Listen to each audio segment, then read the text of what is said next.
Bonjour à tous et bienvenue dans cette vidéo sur la configuration d'un environnement de développement WSL. Commençons par activer le WSL. Ouvrons PowerShell en tant qu'administrateur et lançons la commande suivante, wsl-install.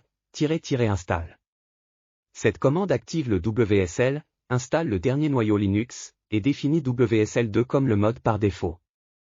Étape 2, configurez votre nom des utilisateurs et mot de passe Linux. Une fois l'installation terminée, ouvrez votre distribution Linux et créez un nom des utilisateurs, et un mot de passe.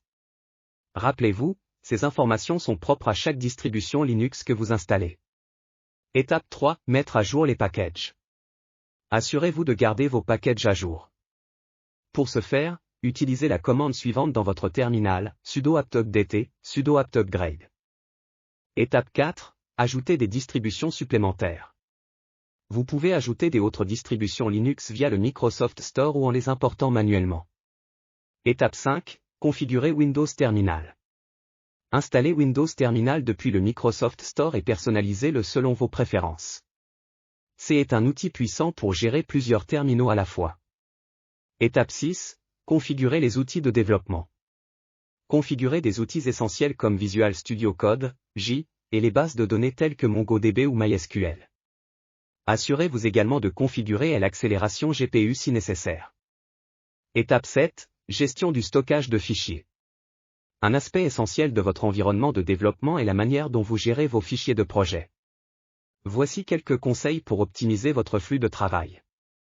1. Pour ouvrir votre projet WSL dans l'explorateur de fichiers Windows, entrez simplement la commande suivante dans votre terminal.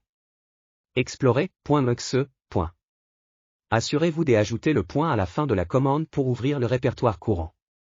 2. Stockez vos fichiers de projet correctement. Il est crucial de stocker vos fichiers de projet sur le même système d'exploitation que les outils que vous prévoyez d'utiliser. 3. Utilisez le bon emplacement pour vos fichiers de projet WSL.